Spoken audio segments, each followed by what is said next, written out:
መሪዎች የተለያየ ምርጫ ሳጥን ይዘርፋሉ፣ ይሰርቃሉ። እንደ ዶክተር አብይ መስረቅ የቻለ አላየሁም። ውድ ወገኖቼ የእናንተ ፍቃድ ከሆነ ሁላችሁንም በመወከል ሁላችን የምንወደውን ተወዳጁን ታማኝ በየነ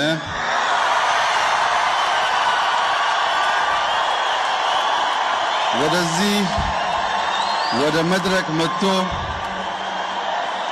እኔና እሱ ስንተቃቀፍ እናንተም ተቃቅፋችሁ ግንቡን እንድታፈርሱት በትህትና እለምናለሁ።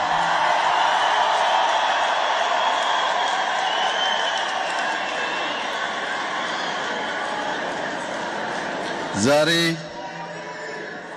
ግንቡ የሚፈርስበት ዕለት ስለሆነ የመጀመሪያው ግንብ ማፍረሻ መዶሻውን በመተቃቀፍ ግንቡን ስለምናፈርስ እናንተን ወክሎ ታማኝ ወደዚህ ስለመጣ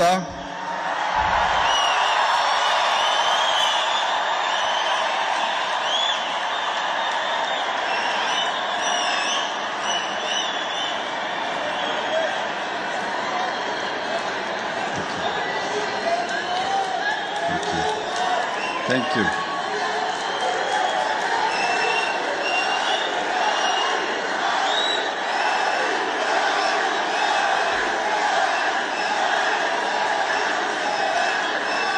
Thank you. Thank you.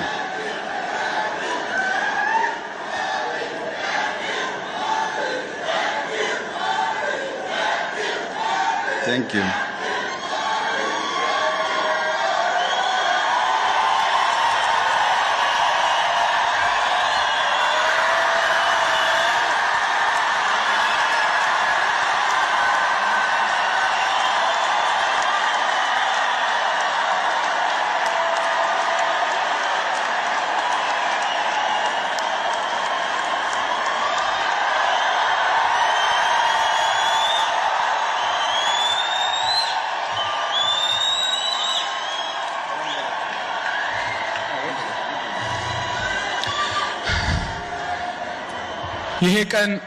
ይሄ ቀን እንዲመጣ ሕይወታቸውን ከፍለው ለዚህ ቀን ላደረሱንና አመራርም ለሰጡት በሙሉ ለ30 ሰከንድ አንዴ ቆምና ጨብጭብላቸው። በሕይወት ለተለዩን ሁሉ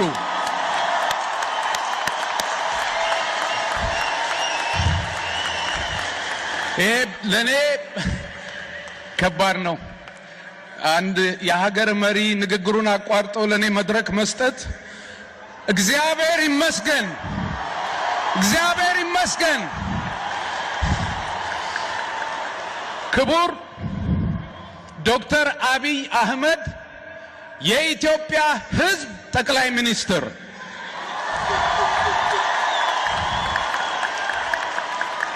በመላው ዓለም በተለያዩ ሀገራት መሪዎች የተለያየ ምርጫ ሳጥን ይዘርፋሉ፣ ይሰርቃሉ።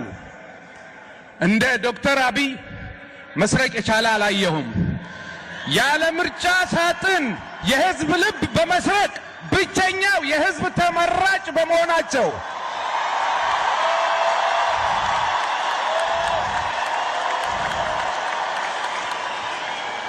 ሁሉንም ኃላፊነት ለሳቸው አንሰጥም። መንገዱን አሳይተውናል። ኃላፊነቱ የኛ ነው። ዶክተር አብይ የግድያ ሙከራ ተደርጎባቸዋል። ከእንግዲህ በኋላ ቢሞቱ እንኳን በኢትዮጵያ ትልቁ ሐውልትና ስማቸው ዘላለማዊ ነው። ይሄን የለውጥ እንቅስቃሴ እየመራችሁ ግንቡ ነው አይደል የፈረሰው? ግንቡ ፈርሷል።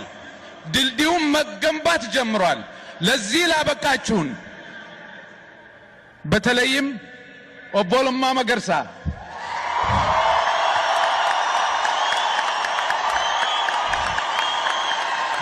በኦህዴድ ውስጥ ያሉ አመራሮች በሙሉ በብአዴንም ያሉ ለለውጡ መምጣት ከፍተኛ አስተዋጽኦ ላደረጉ በሙሉ ኢትዮጵያውያን እናመሰግናችኋለን።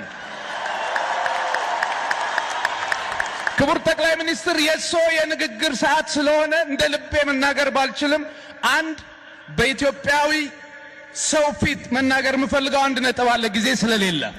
እንደሚያውቁት አማራው በካራማራ፣ ትግራዊው በመተማ፣ ኦሮሞው በአድዋ ተሰውተው ኢትዮጵያን አቆይተውልናል ብለውናል። እንደ ኢትዮጵያዊ ኖረው እንደ ኢትዮጵያ አፈር ገብተዋል። ይቺ ሀገር እንደ ሀገር እንድትቀጥል ብዙዎች መከራ ሞት ከፍለዋል። ያልተቀበሩም አሉ። ባለፈው 27 ዓመት ግን በተሳሳተ ፖሊሲ ለሀገራቸው ብለው እግራቸው ተቆርጦ አይናቸው ጠፍቶ መስዋዕት ሆነው ልጆቻቸው እንደ ፋሽስት ተቆጥረው ለማኝ ሆኑ የቀድሞው የኢትዮጵያ ሰራዊት አባላት በሙሉ የሞቱትም የቆሰሉትም ኢትዮጵያ በምትባለው ሀገር እንደ ሀገር እንድትቀጥል ነውና ሁሉም ይቅርታ ሲባባል የቀድሞ የኢትዮጵያ ሰራዊት እንደ አንድ ዜጋ በሶ ፊት ይቅርታ ልጠይቀው ፈልጋለሁ። ከቻሉ ይቅርታ የሚጠየቀው ደርግ አይደለም። በደርግ ውስጥ የነበሩት አመራሮች የእስር ጊዜያቸውን ጨርሰው ወጥተው በሰላም እየኖሩ ነው። ኢትዮጵያውያን ወታደሮች ግን ድንበር እየጠበቁ በድንበር በኩል ልጆቻቸውን ማስወጣት እየቻሉ ድንበር ላይ ሞተው ልጆቻቸው ለማኝ ሆነዋል። በዚህች ቀን ይህን ሰራዊት ይቅርታ መጠየቅ የኢትዮጵያን ሕዝብ እንደመጠየቅ ስለምቆጥረው ጠቅላይ ሚኒስትር ይሄንን ግምት ውስጥ እንዲከቱልኝ በአክብሮት ጠይቃለሁ።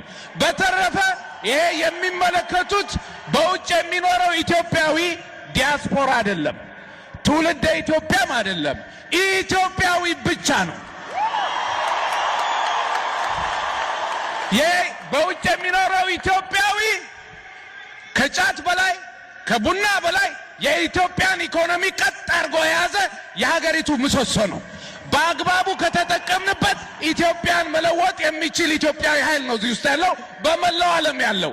ስለዚህ ከዚህ በኋላ እያንዳንዳችን ኢትዮጵያን ወደ ትልቅ ቦታ እናደርሳለን ስንል ጥላቻን ከውስጣችን አውጥተን ከኛ ተነጥለው ጎጆ የሰሩትን ኢትዮጵያውያን ሄደን እየጠየቅ ምን ሆነ ነው ከኔ የተነጠልከው?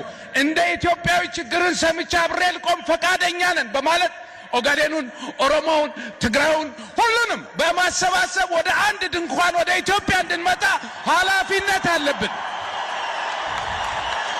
ይህን ስናደርግ የዶክተር አብይን ስራ እንቀንስለታለን፣ እኛም ኃላፊነት እንወስዳለን። ከእንግዲህ በኋላ አንድ የጠየቁን ጥያቄ አለ። በቀን $1 ነው አይደለ የተጠየቅነው?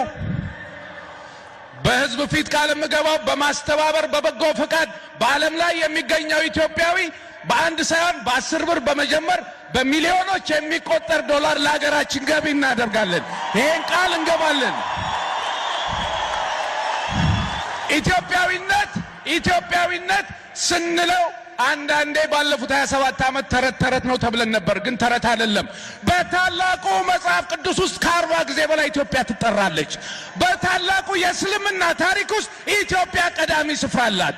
ከሁሉም በላይ የምንታወቀው በእምቢባይነታችን ነው። ቢላል ቁረይሾች ሃይማኖትን ቀይር ሲሉት እምቢ ነው ያለው። ኢትዮጵያዊው ቢላል አቡነ ጴጥሮስ በጣሊያን ጊዜ ህዝቡን ይገዛ ሲባሉ እምቢ ነው ያሉት። እነዚህ እምነቶች ለኢትዮጵያ ውበት እንጂ ችግር አይሆኑም፣ ወደፊትም አንሆንም። ሙስሊም ክርስቲያን በአንድ ላይ አብረን ኢትዮጵያን የፍቅር ሀገር እናደርጋታለን። ስለሆነ ሁሉ እግዚአብሔርን እያመሰገንኩ ክቡር የኢትዮጵያ ሕዝብ ጠቅላይ ሚኒስትር አብይ አህመድ ቀሪ ዘመኖትን በሚፈልጉት መንገድ ላገለግሎት በኢትዮጵያ ሕዝብ ስም ቃል እገባለሁ። እግዚአብሔር ይስጥልኝ።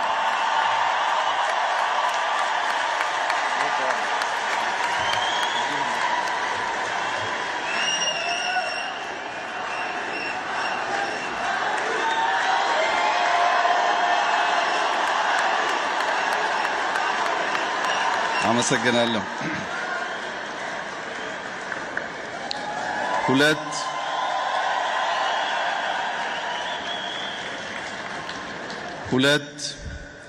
እርስ በርሱ የሚቃረን ስሜት ይሰማኛል። እኛ ኢትዮጵያውያን መፈላለግ፣ መደጋገፍ፣ በጋራ መቆም፣ የጋራ ራዕይ መሰነቅ፣ ለዚያም መሰጠት፣ መተቃቀፍ፣ መፈቃቀር የምንችል መሆናችንን ለዓለም ያስመሰከረ ታሪክ ስራ ስለሰራችሁ ይህ አንድ የመጀመሪያውን ግርምት ፈጥሮብኛል።